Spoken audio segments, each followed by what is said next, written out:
Never tell your wife your real income. अपनी बीवी को अपनी असल इनकम कभी ना बताओ। ये डिफिकल्ट है, आई नो दैट। नहीं, ये आपको वीडियो देखने के बाद डिफिकल्ट लगेगा। बेसिकली ये इन्वेंशन जर्मन्स की है। जो बड़े बड़े प्लांट्स है ना, मासा हो गया, इस तरह के बड़े बड़े जो नाम है, वो जर्मन प्लांट्स होते हैं। जब से राफेल को गिरा दिया है चाइनी माल ने, मुझे तो अब चाइना के माल पसंद आने लग गया है। आपकी बात ठीक है। चाइना को आप इतना लाइट नहीं ले सकते। हाँ। पाकिस्तानी चीजें भी अच्छी हैं। हमारा पंखा, हमारी पूरी इंडस्ट्री है गुजरात के अंदर। पंखा पूरी दुनिया में हमारा जाता है, मशहूर है पाकिस्तानी पंखा। स्पोर्ट्स की आपसे स्पोर्ट्स की चीजें होंगी, मेटलर्जी की चीजें होंगी, कुछ चीजों में एक्सेल हम लोग करते हैं। पीस ऑफ माइंड अगर आपको चाहिए, 100 रुपए की चीज लो, 150 की बेच दो। 150 की चीज लो, 200 की बेच दो। 150 उसका उसको दो, 200 अपना अपनी जेब में डाल दो। ना वो आपको फोन करे ना आप उसके पीछे कस्टमर के भागो। आपने ये माइंड में रखना कि कपड़े भी काले होंगे, हाथ भी काले होंगे, माइंड भी यूटिलाइज होगा, फ्रस्ट्रेट भी होंगे, लेकिन पाँव मजबूत रखने हैं।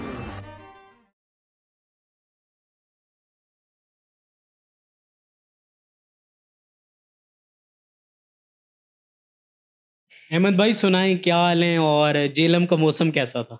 अल्लाह का शुक्र, बिल्कुल ठीक। जेलम का मौसम वैसे ही है जैसा पूरे पाकिस्तान का गर्म। मैं देख रहा था कोई 5 सिटीज ने टारगेट में थी। हाँ सिब्बी वगैरह तो थे ही थे, जैकबाबाद वगैरह, और जेलम भी उनमें। जेलम आई थिंक दूसरे या तीसरे नंबर पर चल रहा है गर्मी के हवाले से। जेलम में बहुत गर्मी पड़ती है भाई। तो आपका बिजनेस कैसा जा रहा है? गर्मी में बिजनेस डाउन होता है, अब चला जाता है? अल्हम्दुलिल्लाह बिजनेस ठीक है, अल्लाह का शुक्र है। आजकल असल में प्रोजेक्ट्स चल रहे हैं ना, गवर्नमेंट के फंडिंग शंडिंग है, तो काम अल्लाह का शुक्र है चल रहा है, ठीक है। आपने क्लास फेलो हैं आप मेरे, आपने एग्रीकल्चर पढ़ा और शुरू किया। क्या एग्रीकल्चर पढ़ने से पहले या एग्रीकल्चर पढ़ने के बाद या ड्यूरिंग एग्रीकल्चर कभी सोचा था कि एक ऐसे बिजनेस में जाएंगे जिसका एग्रीकल्चर से कोई इस तरह डायरेक्ट रिलेशन नहीं होगा? नहीं, सोचा तो ऐसा नहीं था, सच्ची बात है। लेकिन चूंकि हमारी ये फैमिली बिजनेस है कंस्ट्रक्शन का, कंक्रीट का, हम लोग सिंस 80s से इसमें है। मतलब मेरे फादर, मेरे ग्रैंडफादर, वो सब इसी काम में हम लोग शुरू से हैं। तो सोचा तो नहीं था, लेकिन जॉब के लिए आपको भी पता है हम गए थे और वो हमारा टूर सक्सेसफुल नहीं हो सका। तो फिर जब वापस आए हैं दुबई से, तो फिर यही सोचा कि चलो यार अपना बिजनेस बनाना चाहिए, सेटअप स्टार्ट करना चाहिए। तो already I feel I am blessed कि हमारे पास इतनी एक्सपीरियंस था बुजुर्गों का, चचा लोगों का, कि वो ऑलरेडी इस फील्ड में थे। तो हम तो बस एक ट्रेन के डब्बे के साथ अटैच ही हुए हैं, हमने इतना कुछ हमें एफर्ट नहीं करना पड़ा, अल्लाह का शुक्र है। टफ पेवर के बिजनेस की बात हो रही थी, मैं पहले अपने ऑडियंस से भी बात कर रहा था, कुछ लोगों से भी बात हुई कि नेक्स्ट पॉडकास्ट गेस्ट कौन है आपके। तो मैंने कहा जी वो एक भाई हैं मेरे, वो जो पॉडकास्ट में आ रहे हैं और वो टफ पेवर का बिजनेस करते हैं ना। तो बहुत से लोगों को तो ये पता नहीं था कि यार ये टफ पेवर होता क्या है। एक आसान अल्फाज में पहले हम लोगों को ये बता देते हैं कि टफ पेवर क्या होता है और फिर इससे आगे चलते हैं। मैं आपको बताता हूँ, बेसिकली टफ पेवर कोई वर्ड नहीं है। बेसिक वर्ड तो है, वो तो है पेवमेंट पेवर। ठीक है। पाकिस्तान के अंदर जिस कंपनी ने इसका इनिशिएटिव लिया है ना, वो टफ के नाम से उन्होंने शुरू किया था। अच्छा, टफ कंपनी थी जिसने, ये वो जो एनर्जी सेवर्स बनाती है वो तो नहीं थी? या नहीं, ये कराची बेस्ड कंपनी थी। सही। टफ के नाम से उन्होंने काम स्टार्ट किया था। अच्छा। तो उसके बाद से इसको फिर लोग टफ पेवर या टफ टाइल के नाम से जानना शुरू हो गए। बेसिकली पेवमेंट पेवर इसको बोलते हैं। हाँ, जैसे ये पेम्पर कंपनी वो लाई ना पैम्पर्स को, डाइपर्स को, बिल्कुल तो सारे लोग पेम्पर कहते हैं, हालांकि है तो डाइपर। हाँ। बिल्कुल एग्जैक्टली। तो ये ऐसे है। अच्छा, ये बात मुझे भी आज पता चली। बिल्कुल ऐसे ही। तो और ये कहाँ पे यूज होता है, एक प्रोडक्ट क्या है? ये आपके वॉकवेज पे लगता है, आपकी पार्किंग एरिया में लगता है, पेट्रोल पंप्स पे लगता है, वेयर हाउसेज पे लगता है, घर में लगता है, लॉन्स में लगता है। इसकी कई जगह पे एप्लीकेशंस हैं। जहाँ पे इंसान का पाँव चलना है वहाँ पे आप इसको लगा सकते हैं। बेसिकली ये तो जर्मन्स ने डिज़ाइन किया था हंड्रेड्स ऑफ ईयर्स अगो। मेरे कज़न ब्रदर जर्मनी में है, तो वो बताते हैं, वो कहते हैं कि यार 100 साल पुराने हाथ के तराशे हुए पत्थर जो अभी भी जर्मनी की गलियों में लगे हुए हैं, उनको हंड्रेड्स ऑफ ईयर्स हो चुके हैं, वो अभी भी मौजूद है वहाँ पे। तो बेसिकली तो ये इसलिए किया गया कि कोई साफ सुथरा रास्ता बन जाए, जगह बन जाए, जहाँ पे आपने एक्सेस अप्रोच करना है वहाँ पे आपकी एक्सेसिबिलिटी ईजी हो जाए। बारिश हो, कीचड़ ना नीचे जूती को लगे या आप स्लिप ना करें। तो ये इसकी बेसिकली तो यही मुझे यूजेज जो मुझे समझ में आते हैं और हैं भी यही, I think so.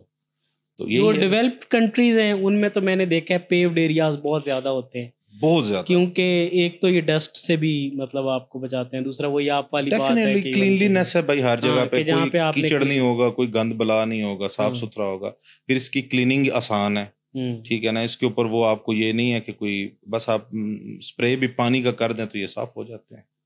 Tough pure जो है इनका बिजनेस करने के लिए आपके पास बहुत तगड़ा पैसा होना जरूरी है या मुनासिब पैसों में भी शुरू किया नहीं, जा सकता पैसे तो इसके लिए तगड़े होना जरूरी है। हाँ। मैं टू बी वेरी ऑनेस्ट, हाँ बिल्कुल, ये चैनल है ही जहाँ पे सच नहीं, सीधी बात हम सच बोलना है, झूठ तो बोलना ही हाँ, नहीं है, बोलना सच्ची है, बात है, बिल्कुल। झूठ बोलना चाहिए भी नहीं। हाँ हम मुगल के नाम से हमारा काम है, मुगल के नाम से हम कर रहे हैं। काफी साल पहले भी हम लोगों ने ये स्टार्ट लिया था, छोटे पैमाने पे कर रहे थे, उसके बाद फिर इधर यहाँ पे हमने बड़ा यूनिट लगाया दीना में। अब ये है कि मैं ये समझता हूँ कि जो टफ पेवर की फैक्ट्रीज हैं, कंपनीज हैं, उसमें हम कहीं भी नहीं फॉल करते। हमारी कंपनी बहुत छोटी है उस हवाले से, बहुत बड़ी बड़ी कंपनीज हैं, millions and billions of rupees की कंपनीज हैं, उनका इंफ्रास्ट्रक्चर, उनका सेटअप, उनका सारा कुछ बहुत बड़ा है, ठीक है ना। तो ये बहुत बिग इन्वेस्टमेंट का काम है। छोटी इन्वेस्टमेंट वाला बंदा इसके बारे में सोच, लोगों ने शुरू किया हुआ है, लोग कर भी रहे हैं। लोग धोखा भी बहुत देते हैं ना, ये वीडियोस के ऊपर लिखा होता है 1 लाख रुपए में टफ पेवर की नहीं, फैक्ट्री ऐसा कुछ भी नहीं होता भाई, it doesn't work like that, ऐसा नहीं मुमकिन, ये हो ही नहीं सकता। 1 लाख नहीं, मेरे से आप 20 लाख ले ले, मुझे बना दें, ऐसा नहीं होता।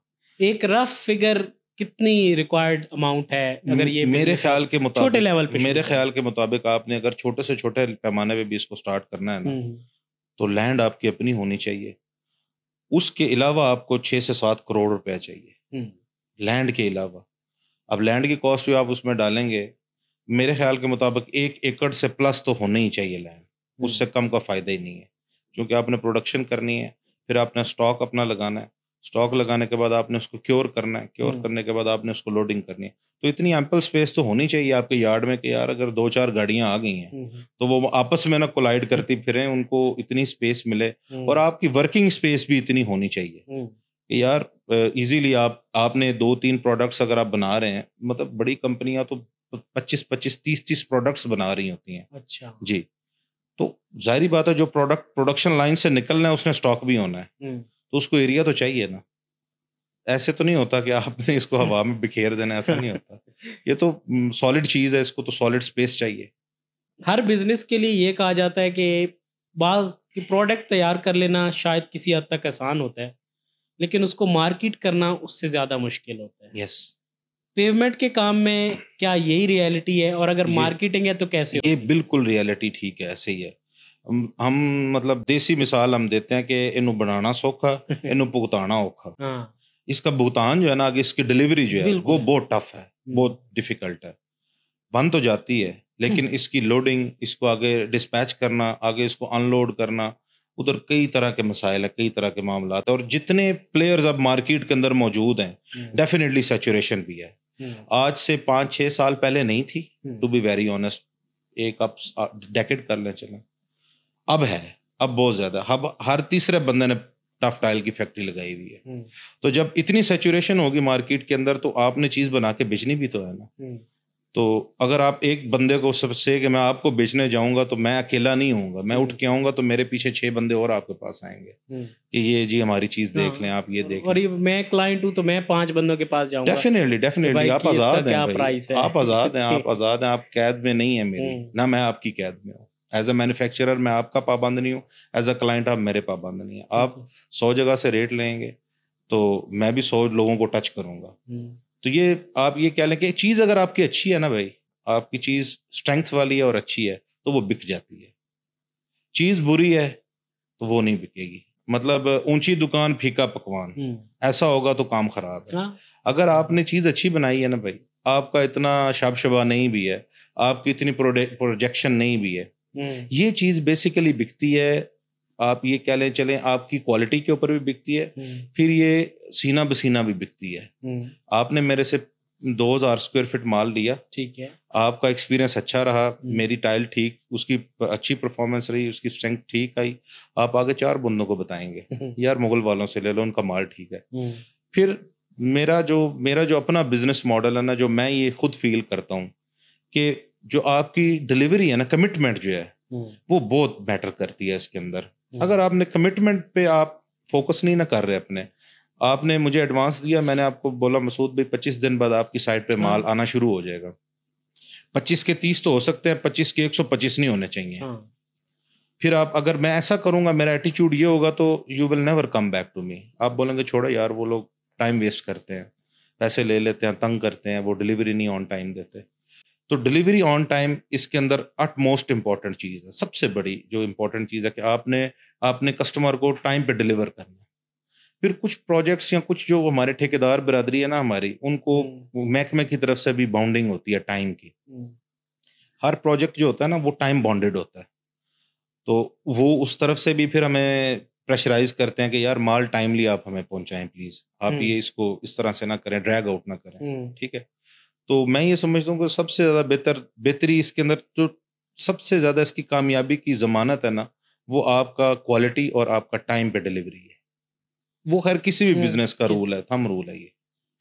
इसके साथ और कौन सी प्रोडक्ट अलाइन की जा सकती है और कौन सी प्रोडक्ट को शामिल किया जा सकता है? ये बड़ी ना वास्ट फील्ड है, जो सिविल की फील्ड है ना मसूद भाई, आप इसको सिविल इंजीनियरिंग में ही गिनना है।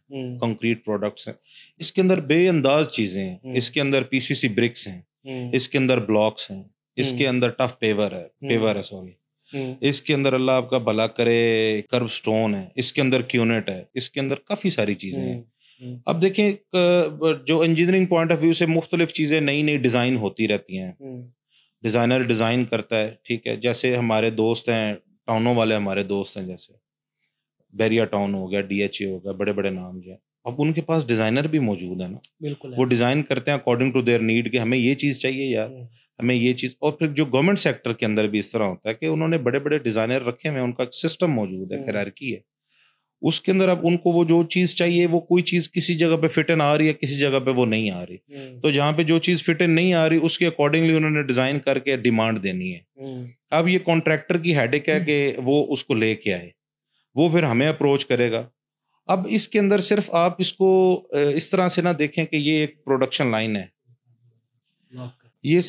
ये एक प्रोडक्शन लाइन, आप इस तरह से इसको ना देखें।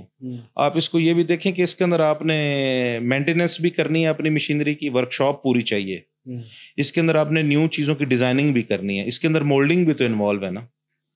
जिस चीज के अंदर माल बनना है, एक शक्ल जो बननी है, वो किसी मोल्ड के अंदर फीड होना है, माल तो बननी है ना, बिल्कुल ऐसा। तो आई थिंक कि वो उसके लिए आपको वो भी एक्सपर्टीज आपके पास होनी चाहिए कि आप उसको डिजाइन कर लें, या अगर कोई कस्टमर आपके पास आता है एक सर्टेन डिजाइन लेके, तो आप उसको अटेंड करें, एंटरटेन करें कि यार आप ट्रस्ट रखें, हम इसको कर लेंगे, ठीक है ना। इसके जो मोल्ड्स हैं और जो इसकी मशीनरी है, वो हमारी लोकल मैन्युफैक्चरिंग भी है या ये इंपोर्ट ही होती है? नहीं, ये लोकल मैन्युफैक्चरिंग भी होती है, इंपोर्ट भी होती है, दोनों सूरतें हैं। लोकल मैन्युफैक्चरिंग, लोकल फिर लोकल होगी। अब लोकल से आप क्या तवक्को रख सकते हैं कि वो क्या होगी, ठीक है। और मतलब मैं आपको एक मिसाल से इसको मैं एक्सप्लेन करता हूँ आपके सामने कि एक चीज जापानीज है, एक चीज चाइनीज है, एक चीज पाकिस्तानी है, उसकी ग्रेडिंग आप खुद कर लें, बिल्कुल कि क्या चीज कैसी होगी। चाइनीज मतलब बेसिकली ये इन्वेंशन जर्मन्स की है, जो बड़े बड़े प्लांट्स है ना, मासा हो गया, इस तरह के बड़े बड़े जो नाम है, वो जर्मन प्लांट्स होते हैं, वहां से चीज बनती है। जब से राफेल को गिरा दिया है चाइनी माल ने, मुझे तो अब चाइना के माल पसंद आने लग गया है। आपकी बात ठीक है, चाइना को आप इतना लाइट नहीं ले सकते। हाँ, चाइना के अंदर भी कैटेगरीज हैं। हाँ, मैं यही कहने वाला था कि आप चाइना को कहें चाइनीज टेक्नोलॉजी, मुझे ये चाहिए, तो उससे भी आगे नहीं। चाइनीज देखें, मैं आपको बताता हूँ, चाइनीज कॉपी मास्टर है। अच्छा, अब नकल के लिए भी अकल की जरूरत होती है, बगैर अकल के नकल नहीं हो सकती, ऐसा ही। तो वो मैं ये समझता हूँ कि उसके अंदर भी वो लोग इस चीज को अडेप्ट कर लेते हैं कि आपको क्या चीज किस क्वालिटी में चाहिए, वो आप उनको पैसे दें उतने, वो आपको वैसी चीज बना देंगे। इसमें तो कोई टेंशन वाली बात नहीं है उनके लिए, वो बड़े इजी हैं इसमें, और वो अच्छी चीज भी बनाते हैं। आप चाइना के माल को इस तरह नहीं कह सकते कि ये जी चाइनीज चीज है, छोड़ो परे करो, नो। उनके अंदर, उसके अंदर भी आप उनको अगर अच्छा बजट देंगे तो आपको अच्छी चीज बना कर देंगे। अगर थोड़े पैसे देंगे, कम पैसे देंगे, तो आप उसके अकॉर्डिंगली वो मैनेज करेंगे उसको। लेकिन फिर भी वो काफी हद तक पाकिस्तानी जो मशीनरी या मोल्डिंग है ना भाई, वो वैसी नहीं होती। हाँ, मेरा ख्याल जैसी इंपोर्टेड होती है, क्योंकि बहुत सी फील्ड में पाकिस्तान भी आ गया और पाकिस्तान जैसी चीजें भी नहीं होती हैं, लेकिन इस फील्ड में मुझे लगता है कि पाकिस्तान नहीं, मैं उसमें आपको बताता हूँ ना कि पाकिस्तानी चीजें भी अच्छी हैं। हमारा पंखा, हमारी पूरी इंडस्ट्री है गुजरात के अंदर, पंखा पूरी दुनिया में हमारा जाता है, मशहूर है पाकिस्तानी पंखा। स्पोर्ट्स की आपसे स्पोर्ट्स की चीजें होंगी, मेटलर्जी की चीजें होंगी, कुछ चीजों में एक्सेल हम लोग करते हैं, ऐसी भी बात नहीं है। लेकिन चूंकि ये इसके अंदर काफी हैवी इंजीनियरिंग इन्वॉल्व है भाई, इसके अंदर क्वालिटी ऑफ स्टील इन्वॉल्व है। मतलब अब एक जो मोल्ड है, मैं इस तरह से मिसाल आपको समझाता हूँ कि जो मोल्ड है वो माइल्ड स्टील एक होती है कार्बन स्टील। ठीक है। माइल्ड स्टील जो होती है वो जरा थोड़ा नरम लोया होता है, कार्बन स्टील ट्रीटेड हाई लोया होता है। अब कार्बन स्टील की चीज जो है उसकी लाइफ ज्यादा है, माइल्ड स्टील MS जिसको हम बोलते हैं उसकी लाइफ कम है। तो वो चीजें ही उस तरह से बनाते हैं, उसके अकॉर्डिंगली जो चीज जिस उस पर कितना प्रेशर पड़ना है, इसने कितनी दफा वाइब्रेट होना है, उसके अकॉर्डिंगली वो फिर उन चीजों को मैनेज करते हैं और वो चीज फिर ठीक बना के देते हैं, अगर आप उनके साथ ठीक हैं तो।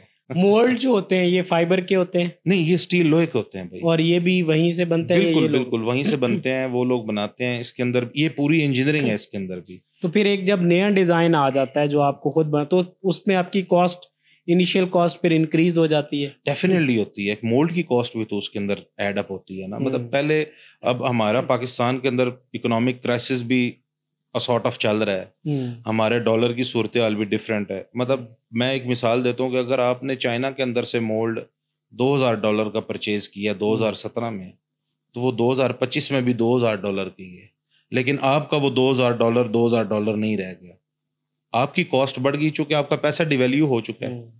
तो वो आज भी उधर ही स्टैंड कर रहे हैं क्योंकि उनकी करेंसी तो स्टेबल है, तो वो उतने की ही चीज वैसी बना के देंगे।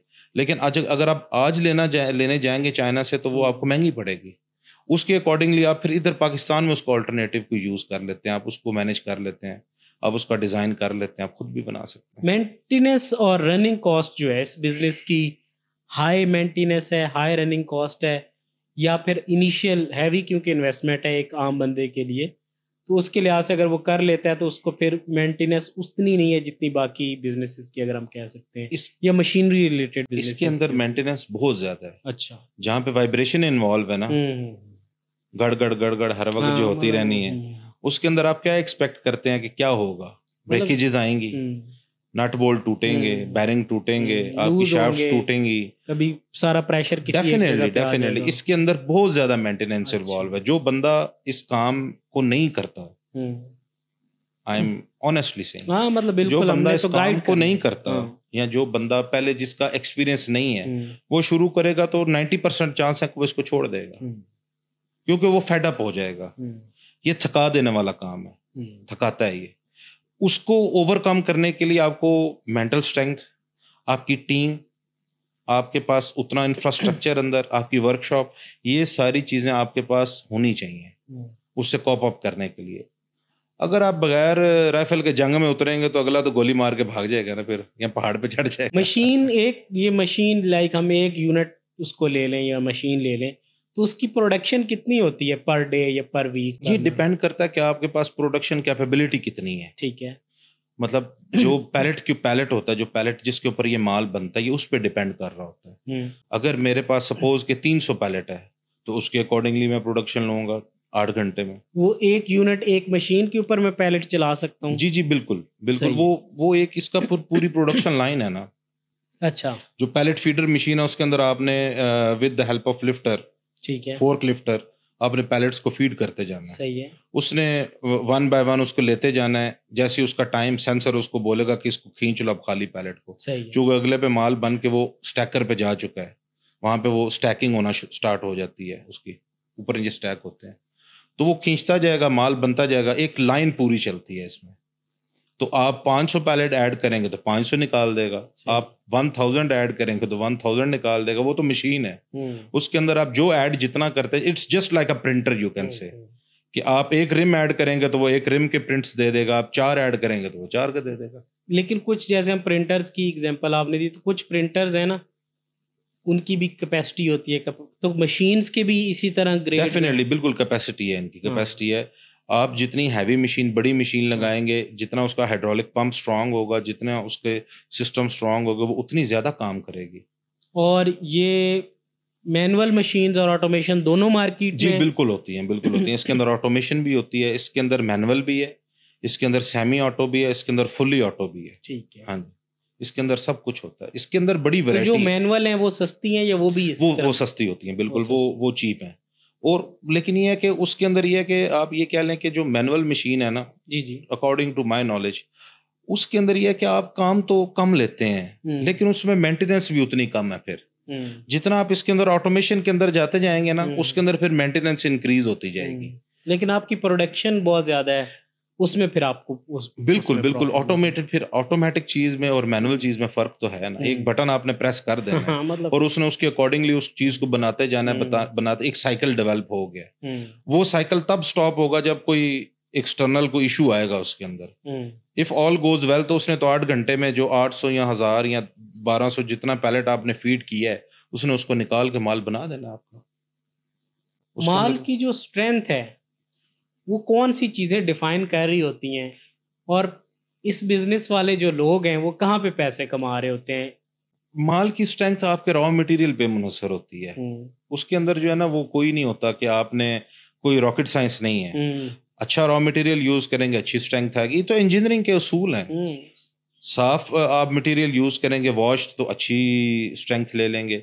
गंदा मटेरियल यूज करेंगे मड वाला तो मड और सीमेंट की आपस में बनती नहीं है। उन दोनों का बैर है बड़ा पुराना तो वो दुश्मनी है उनकी। तो अब दुश्मनों को लड़ाएंगे आपस में तो कुछ आउटकम नहीं निकलेगा, ठीक है ना। तो वो फिर उसके ये है कि उसमें आप लूज करेंगे स्ट्रेंथ। सीमेंट अच्छे ग्रेड का हाई ग्रेड यूज करेंगे तो अच्छी स्ट्रेंथ लेंगे।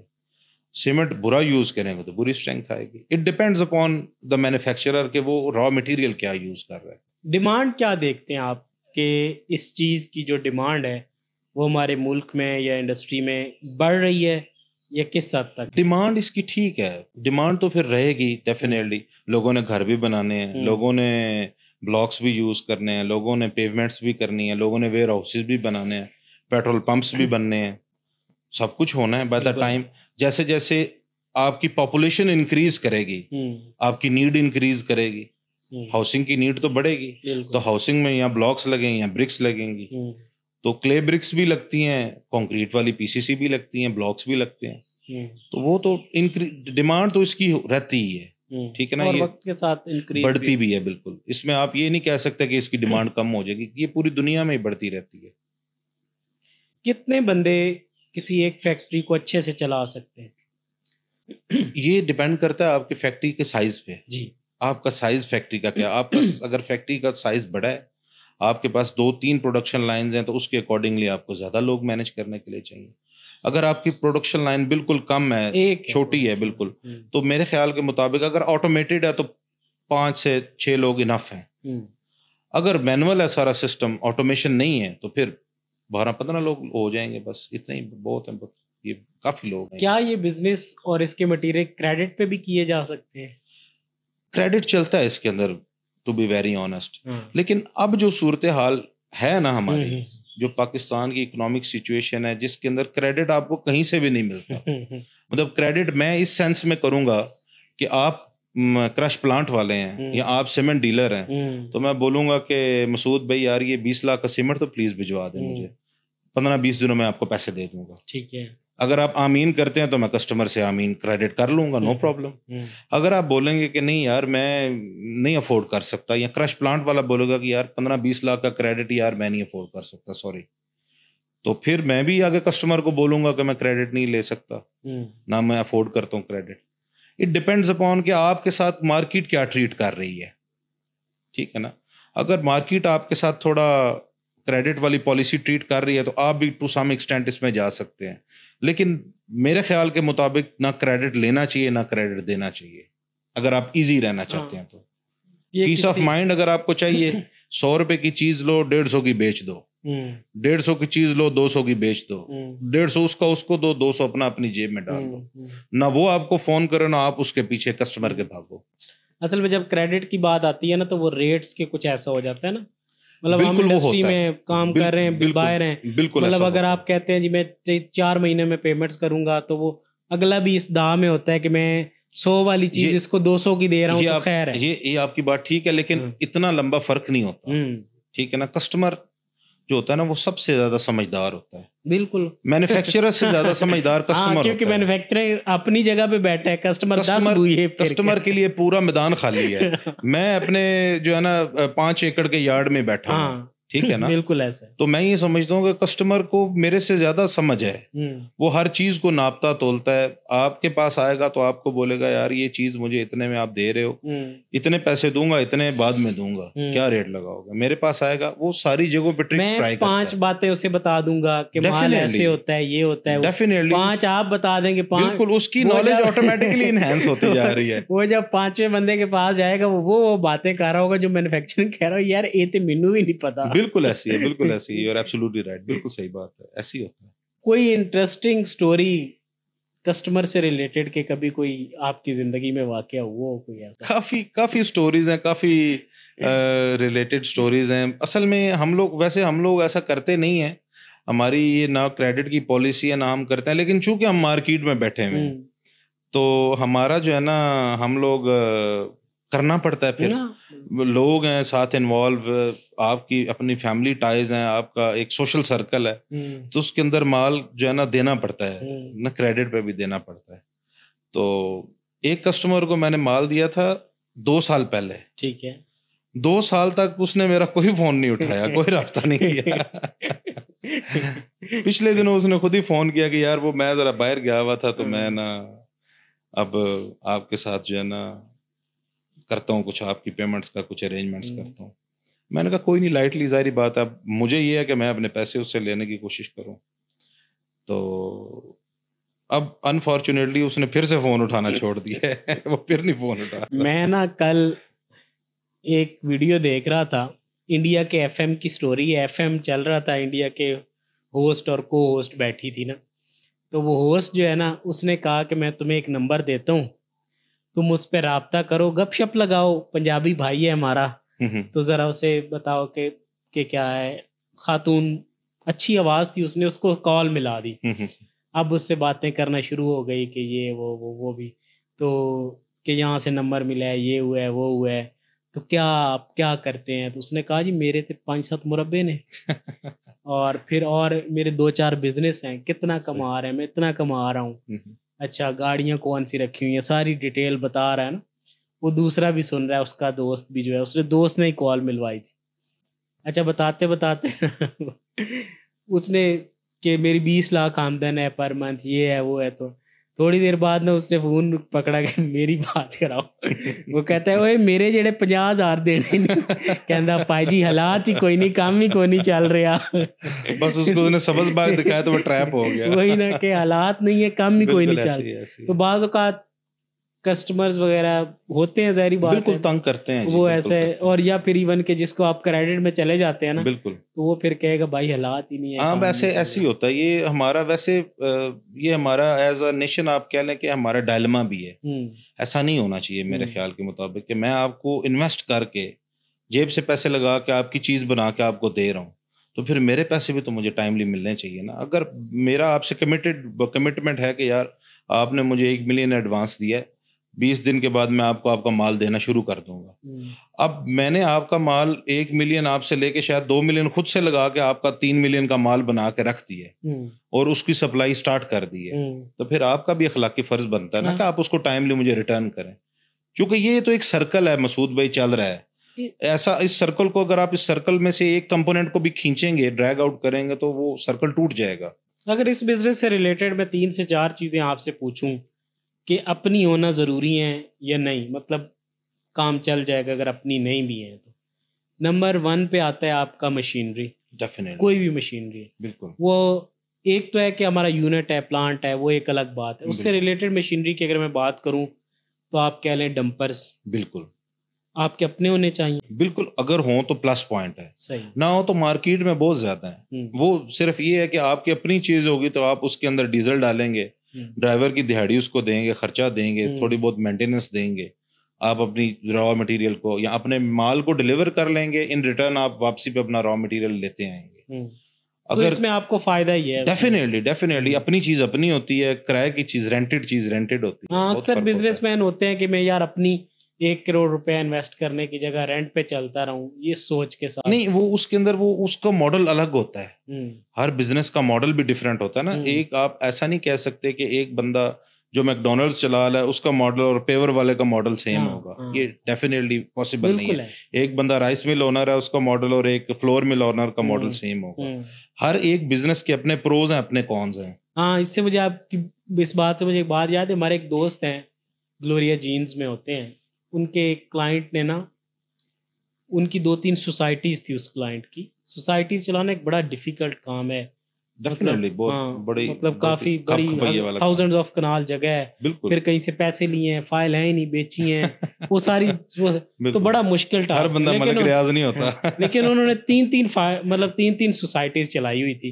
अब उन्हें शशका है, उन्होंने कहा यार काका ग्लोरिया जीन्स की है, मैं जी चला लेनी। बिल्कुल ठीक है, उन्होंने 4-5 करोड़ रुपया लगाया, ग्लोरिया जीन्स का सेटअप बनाया गुजरांवाला, बिल्कुल, और फेल हो गया। हाँ, फेल हो गया। ठीक है, उससे मुझे ये बात याद आ गई है कि भाई जो भी बिजनेस है ना, अगर आप अब टफ पेवर का बिजनेस चला रहे हैं ना, आप कहते हैं मैं रेस्टोरेंट भी चला लूंगा, तो नहीं, ऐसा नहीं होता मसूद भाई, ऐसा नहीं। देखिए, मैं आपको अब इसमें बताता हूँ एक चीज। आप ये आप ऐसे कर लें कि जी सोसाइटी वाले, टाउन वाले, टाउन डेवलपर है, उन्होंने हजारों कनाल जमीन ले ली है। अब क्या ये पॉसिबल है कि वो टाउन डेवलपर पोल्स भी खुद ही बना ले, वो ट्रांसफार्मर भी खुद ही बना ले? कोशिश करते हैं। नहीं, कोशिश करने के लिए भी उनको पैसे बाजे, लेकिन वही वाले जिन्होंने 1-2 सोसाइटी करनी है। देखिए, उसका जो है ना, उस जो आपका जो टाउन होगा ना भैया, उसकी जो इन्वेस्टमेंट होगी, उसका कैनवस भी उतना ब्रॉड होगा, उसके पास रास भी उतनी होगी जो कोशिश करेगा। जो कस्टमर से पैसे लेके चीज बना के उसके हवाले कर रहा है, 99% टाउन डेवलपर मेरे आपके पैसे लेते हैं, अपनी गाड़ियां, अपनी कोठियां भी बनाते हैं, अपने प्लाजे भी बनाते हैं, और हमें भी चीज हमें वापस दे देते हैं बना के, डेवलप करके, डिपेंडिंग अपॉन के वो कितना जो है ना उसके अंदर डिसिप्लिन से चल रहे हैं। It totally depends upon their discipline. तो ये तो पॉसिबल ही नहीं है कि मैं टाउन डेवलपर हूं तो मैं टफ पेवर भी खुद ही बना लूं, मैं सीवरेज के पाइप भी खुद ही बना लूं। टाउन डेवलपमेंट में तो हजारों आइटमें लगती हैं भाई। तो ये जो किसी के करने वाला काम होता है, जिसका काम उसी को साझे, जो जिसका काम है वो वही करे तो बेहतर होता है। ठीक है ना? करना चाहे तो हर बंदा प्लांट, हर टाउन डेवलपर लाके अपने टाउन एक नुक्कड़ पे प्लांट लगा सकता है, अपनी चीजें बना सकता है, बनाते भी हैं, ये आपकी बात ठीक है।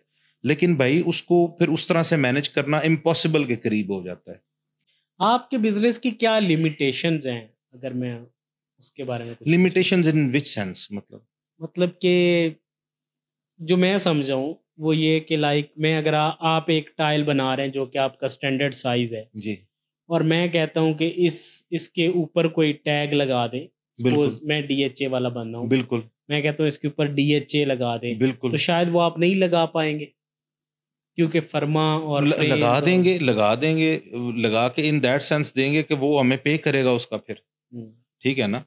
अब ये तो ऑन डिमांड ये जो पे इन दैट सेंस कि मोल्ड की सूरत में हमें पेमेंट करेगा, मोल्ड हमें उसका पे करेगा, हम वो मोल्ड उसके अकॉर्डिंगली बनाएंगे। मतलब ये है कि छोटी सी भी चेंज है तो आप मोल्ड पे जाना पड़ता, आपको मोल्ड चेंजिंग पे जाना डेफिनेटली। टैगिंग अगर आपने करनी है सपोज, तो आपने अगर मैंने कोई डिजाइन थोड़ा चेंज करना है तो अगेन बिल्कुल आपने अगर एक मिली भी चेंज करना है तो आपने उसको नए को बनाना है।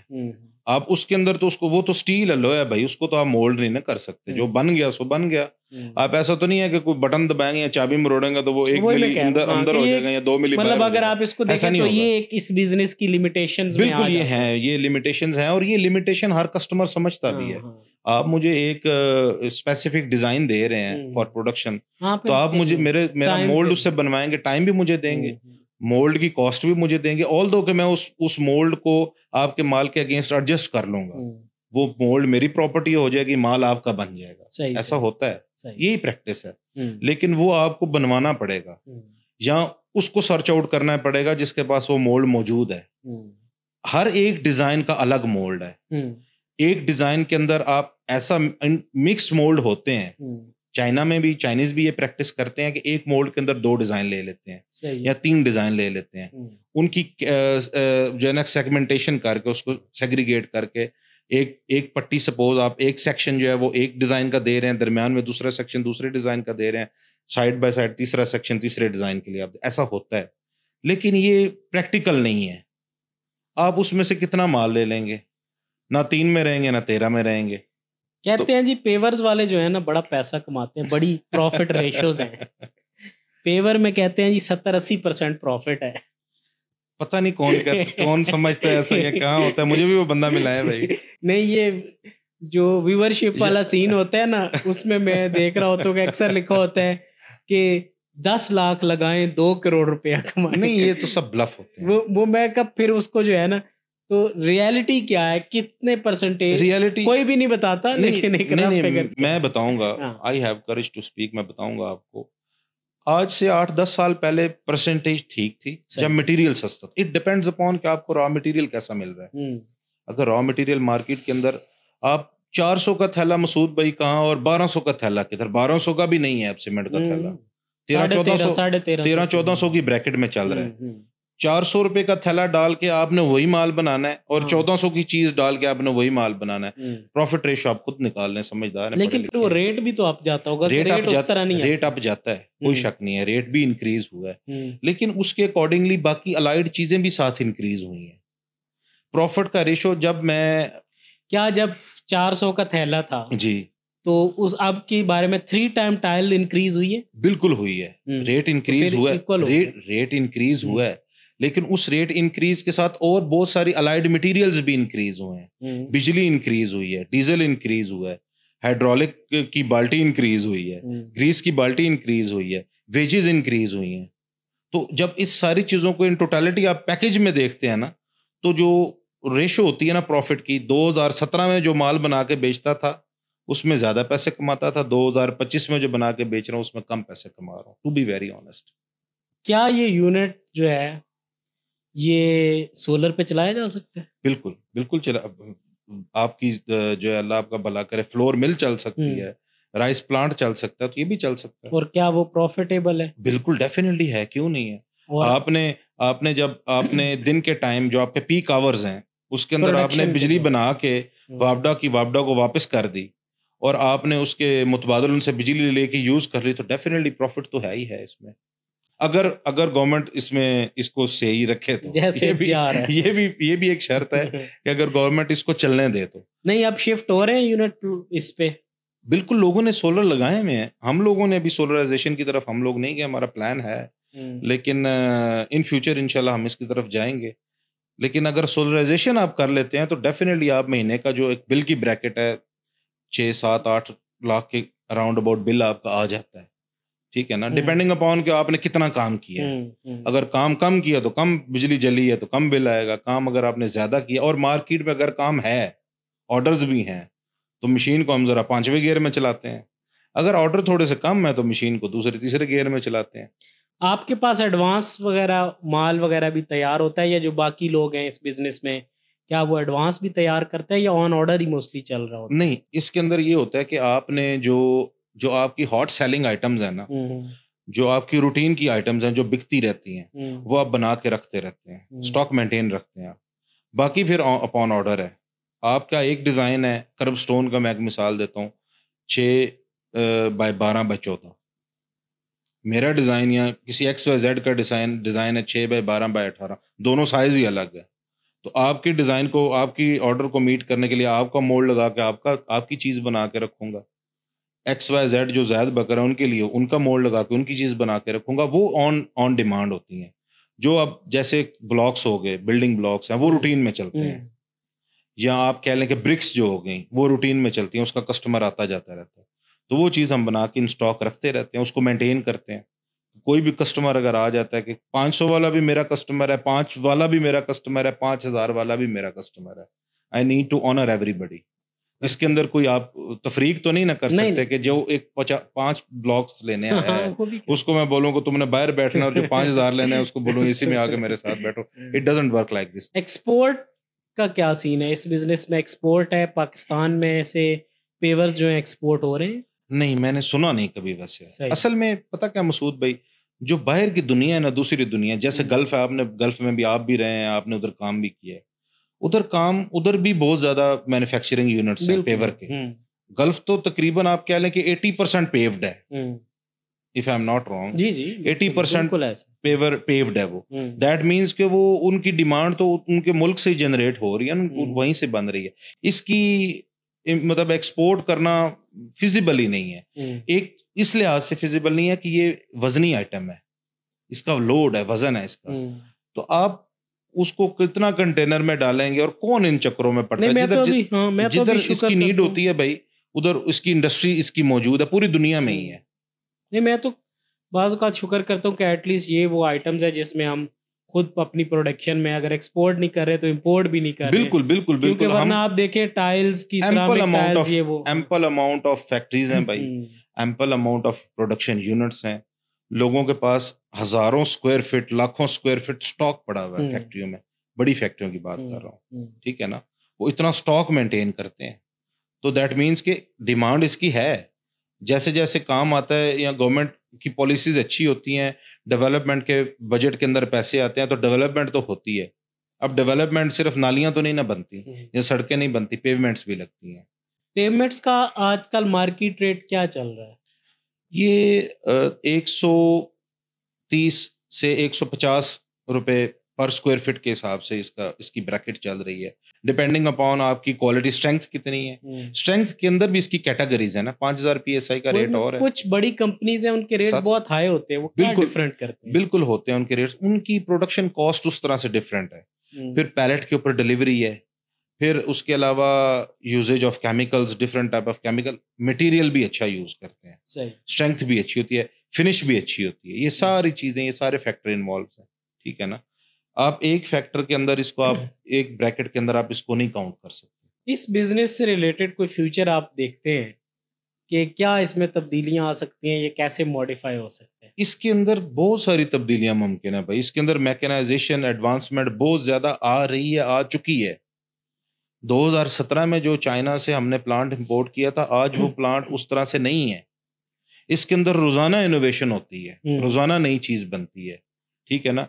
जो इंडस्ट्री, जो मैन्युफैक्चरर, जो प्लांट की मैन्युफैक्चरिंग करते हैं इस मशीन की, उनकी भी तो R&D है ना, उन्होंने भी तो लोग हायर किए हैं, उनकी भी टीम है। वो लोग डेली इस चीज के ऊपर रिसर्च करते हैं, डेली इस पे वर्क करते हैं कि हम अपनी मशीन को अफोर्डेबल, रिलायबल और बेहतर से बेहतर कैसे बना सकते हैं। कॉम्प्लेक्स जितनी मशीन होगी उतना आप भी डिस्टर्ब होंगे, जो चलाने वाला है वो भी डिस्टर्ब होगा, मेंटेनेंस वाला भी डिस्टर्ब होगा। जितनी सिंपल और रिलायबल मशीन होगी उतना चलाने वाला भी इजी, ऑपरेटर जिसको बोलते हैं आप, जो मेंटेनेंस करने वाला है वो भी इजी, और कंपनी वाला तो इजी इजी उसकी तो बिकेगी फिर धड़ाधड़। अहमद भाई, इस बिजनेस में लॉस कब होता है? लॉस की तरफ इंसान कब जाता है? एक तो जनरल प्रैक्टिसेस हैं, लाइक के कोई क्रेडिट में ज्यादा चला जाएगा, वो लॉस में चला जाएगा, बिल्कुल, या फिर जो इसमें नए है वो लॉस में, और क्या क्या फैक्टर्स आते हैं?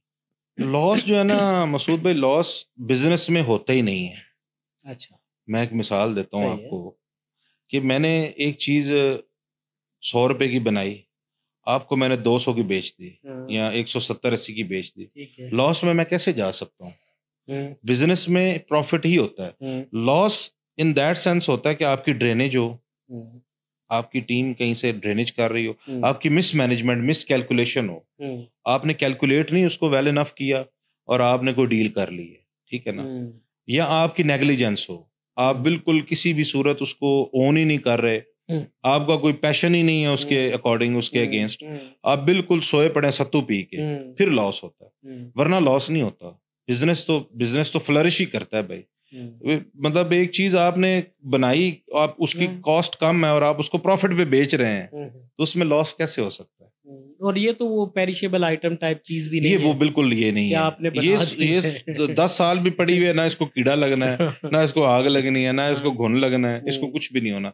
इसने महंगा होना है। कंक्रीट जितनी पुरानी होती है उतनी महंगी होती है। ये कॉमनली फ्रेज बोली जाती है हमारे कंक्रीट के हल्के में कि कंक्रीट जितनी पुरानी होगी उतनी महंगी होगी, ठीक है ना? जितनी नहीं होगी उतनी सस्ती होगी, क्योंकि वो टूटेगी जल्दी। जितना टाइम गुजरेगा तो उसकी स्ट्रेंथ बढ़ेगी, तो वो उसकी वैल्यू भी बढ़ेगी।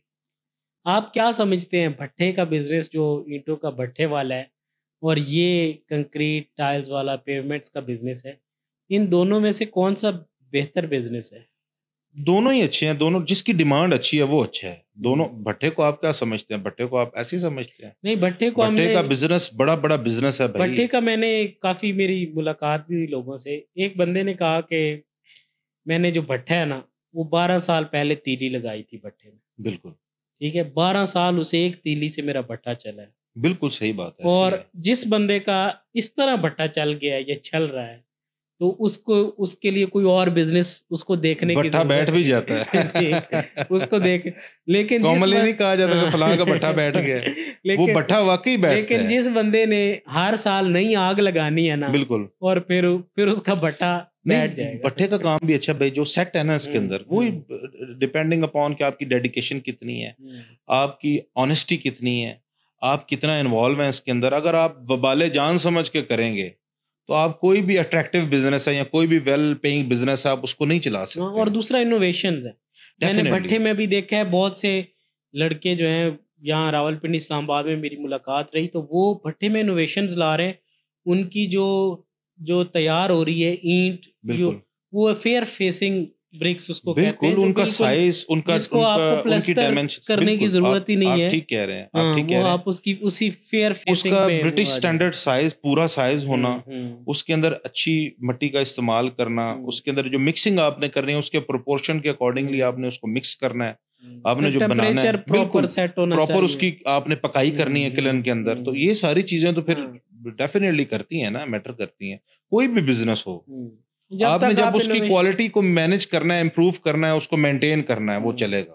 क्योंकि मैंने अक्सर देखा है कि जो बिजनेस होता है ना बाओ अजदाद का, या जो बिजनेस होता है बड़ों का, तो जो लड़के, जो यंग बंदे उसमें आते हैं ना, अगर वो इनोवेशन की तरफ नहीं जाते ना, उसी बिजनेस को कंटिन्यू किए जा रहे हैं, तो वो उस तरह फ्लोरिश नहीं कर पाते जिस तरह जो लड़के आके कुछ चेंज करते हैं। डेफिनेटली ये बात आपकी बिल्कुल सही है। कस्टमर को भी अपील करती है जो इनोवेटिव चीज होती है, कस्टमर को नई चीज अपील करती है, अपीलिंग होती है। आप कन्वेंशनल मेथड पे चलते रहेंगे, कन्वेंशनल तरीके से चीजों को करते रहेंगे, तो वो चलता तो रहेगा, लेकिन उसके अंदर कोई जान नहीं आएगी। जान इन दैट सेंस कि उसकी ग्रोथ के फैक्टर्स जो है ना, वो बिल्कुल ही डाउन हो जाएंगे। अगर आप इम्प्रूवमेंट्स लाते रहते हैं, नई चीज, अब मैं जो डिजाइन बना के सेल कर रहा हूं, अगर मैं वो करता रहूं तो मेरे तो वो बिकते रहेंगे 10 साल भी बिकते रहेंगे। अगर उन डिजाइन्स के साथ मैं 2-4-5 डिजाइन ऐड कर लेता हूं according to the need of new era, जो नए टाइम के अकॉर्डिंगली चीजें चल रही हैं, अगर मैं उनको ऐड कर लेता हूं तो वो डेफिनेटली मेरे लिए एक प्लस पॉइंट है। ये कंक्रीट स्टैंपिंग भी जैसे मैंने बहुत डेवलप्ड कंट्रीज में देखा, स्टार्ट हो चुकी है। बिल्कुल वो ऑन द स्पॉट जाके वो कंक्रीट होती है और उसके ऊपर स्टैंपिंग। बिल्कुल आप ठीक कह रहे हैं, लेकिन पाकिस्तान में ये प्रैक्टिस मैंने नहीं देखी, मतलब यहाँ पे नहीं है, क्योंकि ये कॉस्ट बहुत ज्यादा हो जाएगी जब आप ऑन साइड चीजों को। बिल्कुल डेफिनेटली। तो इसीलिए जो बंदे नए इस बिजनेस में आना चाहते हैं, उनको क्या मशवरा देना चाहेंगे? मेरा मशवरा तो ये है कि अगर आना है तो फुल डेडिकेशन के साथ इसमें आना है। आपने ये माइंड में रखना कि कपड़े भी काले होंगे, हाथ भी काले होंगे, माइंड भी यूटिलाइज होगा, फ्रस्ट्रेट भी होंगे, लेकिन पाँव मजबूत रखने हैं। ऐसा नहीं होना चाहिए कि आपको ये अगर टफ टाइम दे रहा है या आपको अगर ये तंग कर रहा है बिजनेस, तो आप इसको छोड़ के भाग जाएं। फिर भागना नहीं है, इसमें नो रिटर्न पॉलिसी के आपने किश्तियां जला के इसमें आना है। आपने इसको चलाना है तो फुल डेडिकेशन के साथ चलाना है। इसमें हर्डल्स भी आएंगी, इसके अंदर ये सारी चीजें आएंगी। तो फिर जो बंदा मजबूत रहता है ना भाई, हमने अब 2017 से टचवुड 2025 तक हम लोग चल रहे हैं, अब अल्लाह का शुक्र है, एंड आई फील कि वी आर गोइंग ग्रेट, हम ठीक जा रहे हैं। अब आपको क्या लगता है कि 2017 से 25 का ये जो ब्रैकेट है, ये जो टाइम फ्रेज है, इसके अंदर हम लोगों पे क्राइसिस ना आया होगा? डेफिनेटली आया होगा। हम लोगों ने 6-6 महीने चारपाई तोड़ी है भाई फैक्ट्री में। 6-6 महीने हम लोग सुबह आते थे, चारपाई पे लेट के खाना खाया, सो गए, उठ के घूम फिर लिया, शाम को घर चले गए। एम्प्टी हैंड्स एम्प्टी पॉकेट्स, ठीक है। I am saying this in that way कि एम्प्टी हैंड्स एम्प्टी पॉकेट्स के वो उस तरह से सेल नहीं थी काम की, वो जितना हमारी प्रोडक्शन कैपेसिटी है उसके अकॉर्डिंग सेल ही नहीं थी, ऑर्डर्स ही नहीं थे। तो आई फील कि we are empty pockets and empty hands. मजा तब आता है जब ऑर्डर का मार्केट के अंदर काम बहुत ज्यादा हो। और स्टिल, सॉरी मैं आपकी बात कर रहा हूँ, स्टिल आप लोग आते रहे ना, सुबह आए शाम तक बैठे, बिल्कुल काम नहीं भी है तो ये भी आपकी कामयाबी की एक ये हमने भाई चिल्ले काटे हैं। मेरे एक दोस्त हैं, उनके वालिद साहब बहुत बड़े बिजनेसमैन, उनका बेटे को कुछ करने की जरूरत नहीं थी, ठीक है। तो उन्होंने एक दिन हमारे सामने कहा, उन्होंने कहा बेटा, उसका नाम लिया, अली था उसका नाम, जी कि अली यार तुमने ना एक बात याद रखनी है, मैं रहूं ना रहूं चीजें रहें, जो तुम्हारा ठिया है ना, बिल्कुल तुमने सुबह उस पे आना है, यस ठीक है, अपनी रूटीन के साथ। बिल्कुल बेशक तुम चेयरमैन बन गए हो, सीईओ बन गए हो, बिल्कुल ठीक है, शाम तक ठिये पे बैठना है, जो भी है, मतलब ठिये से मुराद सेंटोरस हो सकता है, गीगा मॉल हो यस सकता ऑफ कोर्स बिल्कुल, छोटी सी पान की दुकान हो सकती है भाई, छोटी सी लेके बड़ी, मतलब वो पूरी एम्पायर हो सकती है। बिल्कुल क्योंकि जिस दिन तुम घर बैठ जाओगे, तुम्हारी वो वाली टेंशन नहीं रहेगी, तुम्हारा जो है वो फोकस नहीं रहेगा, डेडिकेशन नहीं रहेगी, बिल्कुल, तो फिर तुम बिजनेस से दूर होते जाओगे और बिजनेस तुमसे दूर होगा। डेफिनेटली ये थंब रूल है भाई, ये एक सेट पैटर्न है, ये एक सेट रूल है, पूरी दुनिया में ही ऐसे होता है। जो भी बिजनेस में है, जो भी बिजनेसमैन है, जो एक लेवल तक पहुंचा भाई, वो ओवरनाइट नहीं पहुंचा। मलिक रियाज आज मलिक रियाज है तो वो आज ही, कल शुरू हुआ तो आज नहीं बन गया, उसके पीछे उसकी डेकेड्स की स्ट्रगल है, ठीक है ना। अगर आपके बड़े आपको बाहर बिठाई रखेंगे ना, बिल्कुल बिल्कुल ठीक है, आपको पैसे मिलते रहेंगे, बिल्कुल, आपको कल पता ही नहीं होगा फैक्ट्री चलानी कैसे। भाई मैं आपको सच्ची बात है, मुझे ये बात कहनी तो नहीं चाहिए, लेकिन मैं आपको सच्ची बात ये कह रहा हूँ कि जब हम फैक्ट्री बनाने के प्रोसेस में थे, हम अपने इन हाथों से लेबर के साथ काम करते रहे, करना भी चाहिए, ठीक है, अपने हाथ काले किए, अपने कपड़े काले किए हैं, तस्वीरें आज भी सिस्टम में मौजूद है, ठीक है, 10 साल बाद भी होंगी जब इंशाल्लाह और बिल्कुल। लेकिन ये है कि हम लोगों ने इस चीज, देखिए सारी उम्र हम लोगों ने, मतलब मिडिल क्लास फैमिली से ताल्लुक है, बिजनेस फैमिली भी है, ऐसी भी बात नहीं है कि कोई दिहाड़ियां लगाने जाते थे या कोई, अल्लाह का शुक्र है अभी काम था ना, और ये ट्रेनिंग का हिस्सा था, ये आपके बड़ों ने ठीक थे, आपके बड़ों ने एरिड में जो भी पढ़ता वो ठीक ही होता है, आपके बड़ों ने जानबूझ के ये कराया, बिल्कुल, मतलब ये नहीं कि वो दिहाड़ी अफोर्ड नहीं कर सकते, बिल्कुल but they put us in this skill कि आपको इसमें पकना है, जलना है, और आपने इसमें कुंदन बनना है, आपने इसको करना है, आपने खुद करना है। करने को तो हम 50 लेबरर लगा के कर सकते थे, but they give us responsibility कि भाई ये 10 बंदे हैं, इसके तुम समझ लो, तुम सुपरवाइजर हो, या मेरे जो 7 पार्टनर्स हैं, मेरे कजन ब्रदर्स है, मेरा कजन ब्रदर यूके से 7 साल के बाद पाकिस्तान आता है, ठीक है, and he just stayed at home for 2 days and third day he was on the site. 15 degree से 45 डिग्री में आता है, ही लैंडेड इन अगस्त में कितनी गर्मी होती है आपको भी पता है, मुझे भी पता है, 15 डिग्री किधर और 45-50 डिग्री किधर, but he stood by his words. वो काम कर रहे हैं हम लोग, अल्लाह का शुक्र है कि जितना हो सकता है कोशिश करते हैं कि अच्छे से अच्छा काम करें, कस्टमर के एंड पे कोई भी प्रॉब्लम नहीं आनी चाहिए। जो प्रोडक्शन की मेन थीम है ना भाई मसूद, जो 6-7 सालों में मैंने नॉलेज गेन किया, या जो इसकी समरी मैंने जो इसका निचोड़ निकाला है, बताना चाहें, customer must be satisfied at any cost in sense of production quality, in sense of delivery, in sense of regard। हर चीज में आपने उसको आगे रखना है, तो आपका भी पहिया चलना है। अगर आप उसको डॉज करेंगे, डिच करेंगे, आप उसको डिस्ट्रस्ट का शिकार करेंगे, आप उससे ब्लफ करेंगे, he will never come back। अगर उसने वापस, आपने उसको लाना है और उसके साथ 10 बंदों ने और आना है, तो आपने उसके साथ वो वर्तन करनी है कि वो हमेशा याद रखे। और हमारे बुजुर्ग हैं, अब्बू के मामू हैं, बुजुर्ग हैं हमारी फैमिली के, हाजी साहब, वो कहते हैं कि भाई, उन्होंने मुझे एक दफ़ा, जब हम बिजनेस में नए जब स्टार्ट कर रहे थे ना, तो उनकी फैक्ट्री में गए, बैठे, उनके पास बैठते थे, गपशप लगाते थे, वो प्यार भी बड़ा करते हैं, बड़े मोहसिन है हमारे।